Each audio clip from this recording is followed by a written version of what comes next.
Good day Sir Evid and I'm Melchor Aragon from BSIT 3F. So yun, magsiset up tayo ng DNS and DHCP, no? So yan, pumunta tayo sa physical din sa pinaka cooperative office. So yun yung wiring closet, no? In-arrange ko lang yan.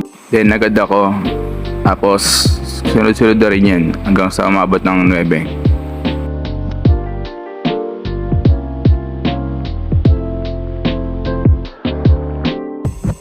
Tapos yan, punta tayo sa pinaka main wiring closet natin. So maglalagay tayo ng server, no?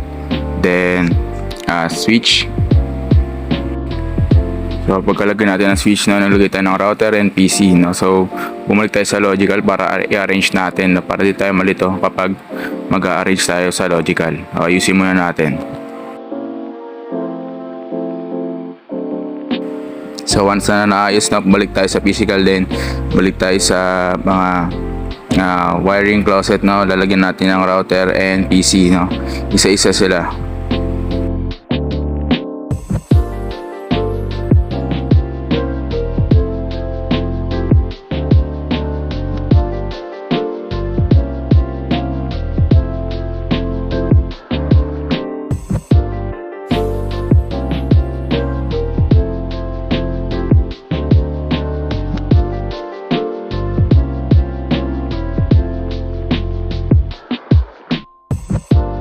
So once na nalagyan na lahat, balik tayo sa logical, no?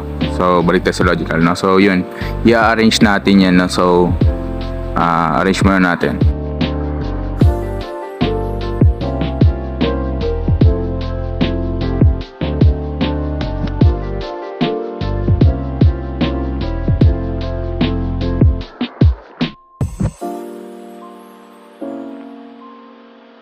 So once na na-arrange natin, na magkakabit tayo ng straight through cable, no? Kakabit natin server to router, then router to switch, then switch to PC. So pagkatapos niyan, magkakabit tayo ng router to switch. So kaparehas lang din sila, no? Ulit lang din.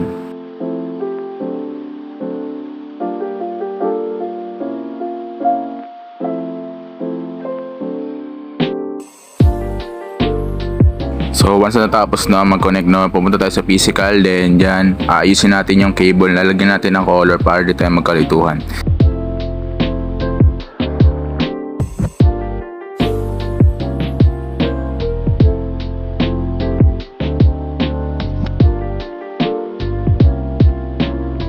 So once natapos mag-arrange, na punta tayo sa logical, no, then pupunta tayo sa server, then punta tayo sa IP configuration, maglalagay tayo ng IP address, subnet, default gateway, and DNS server.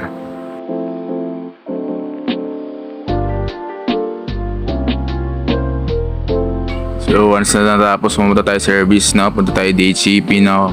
Huwag kalimutan iyon yung service, no. So maglagay tayo ng default gateway and DNS, no. So yan, then tapos niyan isi-save na natin.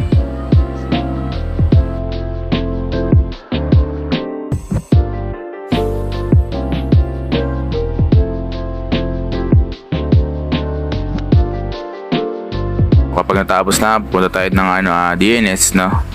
So sa DNS na maglalagay tayo dyan ng www.pangalanko then .com. Then yung address dyan is yung pinaka IP address ng server. So yan, nilagay ko. Then add tayo, then save, no. Then save, no. So tapos yan, punta tayo sa nakita ko.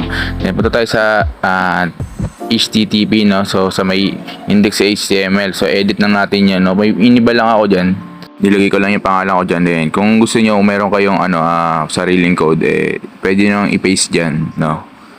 So pagkatapos nun, no, pagkatapos kong iba yun, no, then nag-save ako, then yes ko lang. So hintayin natin.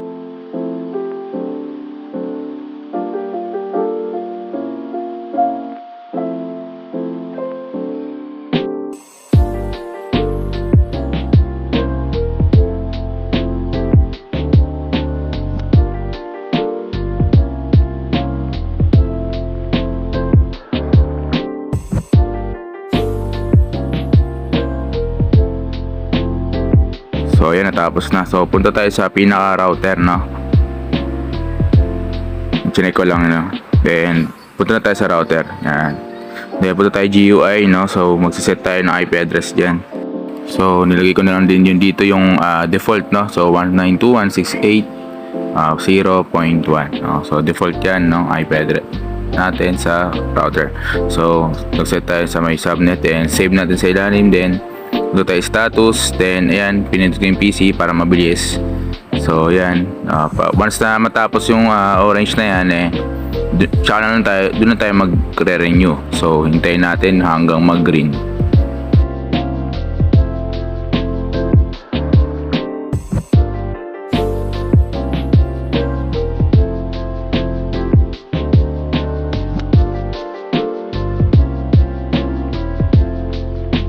So, once na green and renew natin, so yun, lumabas. So, punta tayo sa PC, then CP, so yan, lalabas na yan. So, yan, lumabas, no?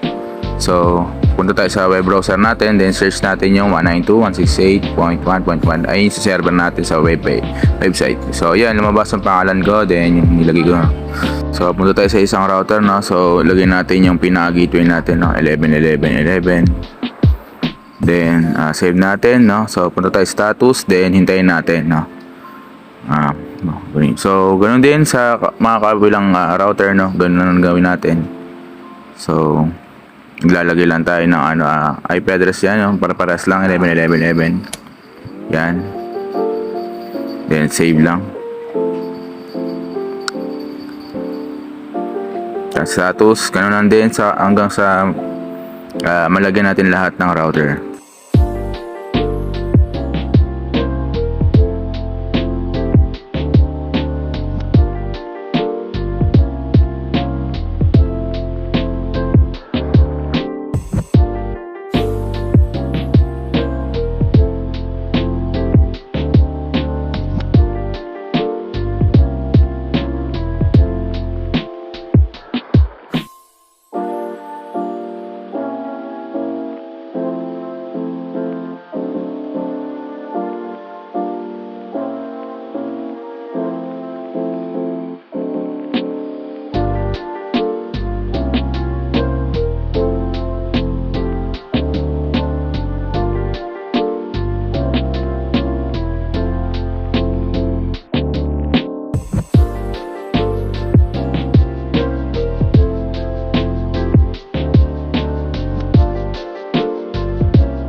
So, once na natapos lahat, no, hintayin natin yung iba dyan. So, yung mga naka-green, no, pipindutin natin yan. Yan, pindutin natin yan. Pindutin natin yung renew. And kasunod naman din, pipindutin din natin yung mga renew, no, kasi tapos na sila. So, yan, renew lang hanggang sa tapos, no.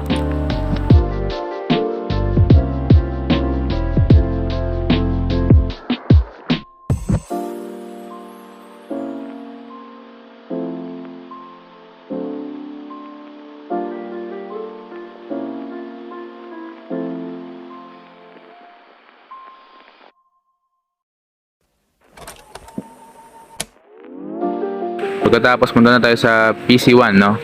Then IP config din and desktop, no? So pagka pindutin ng DHCP, makikita natin yung DNS natin is 0 pa rin, no?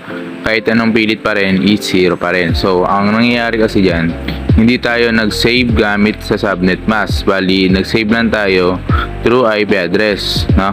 Gagawin lamang is i-open natin yung lahat ng mga router at i-save yung mga subnet mask. So yan, punta tayo dyan.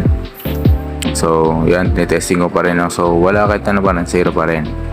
So, punta na tayo sa ating router. So, yan, nakikita nyo, 0 pa rin, 25.0. Yan, save lang natin yan, no? Paulit-ulit lang din yan. Nga pala, no? Kapag nagaganyan, no? Nagsasave ulit tayo ng panibagong subnet mask, no? Magkukulay orange din yan, no? Para sa ating status, no? So, magre-renew tayo ng panibagong IP address, no? Kasi nag-save tayo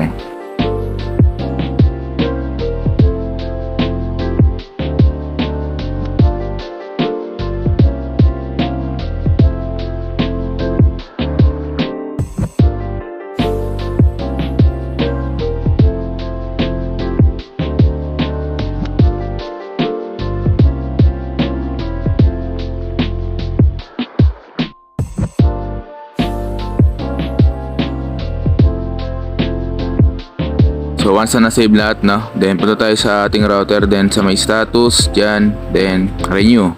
So ganoon lang din, renew lang tayo. Yan,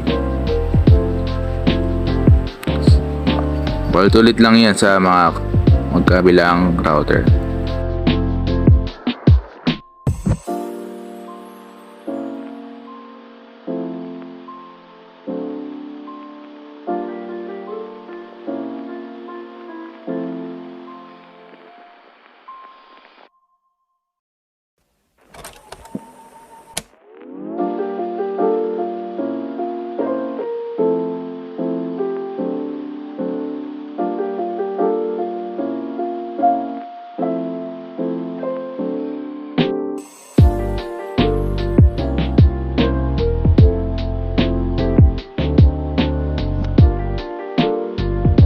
Once natapos lahat, no, punta tayo sa PC1, then yan DHCP, then static ng DHCP ulit. So yan, nakikita natin na meron tayong DNS server. So yan, punta tayo sa web browser natin, no, ilagay natin yung 192.168.1.1. So yan, nababasa na yung server natin. So yan lang din, then DHCP. So yan, meron na ulit ng DNS server. Then punta tayo sa ating web browser kung gagana ba ang ating website, no.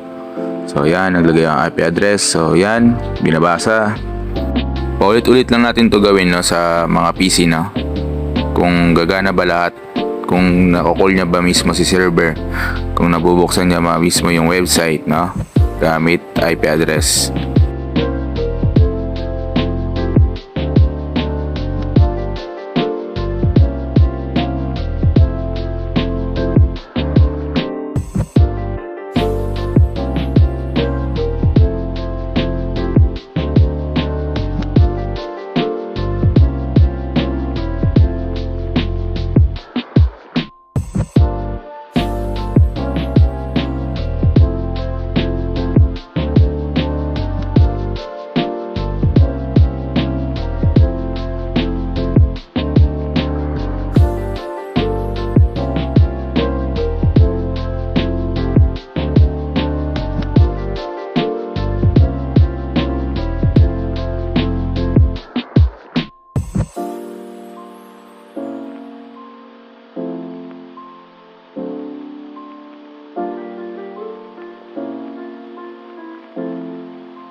So yan, ito yung panguli, no, request time out, no, kasi wala pang DHCP, di napindot. So yan, then punta tayo web browser. Yan, kapag lumabas sa ating website, then goods na yan, no. So yan, goods na, no. So yun lamang sir, no, maraming salamat.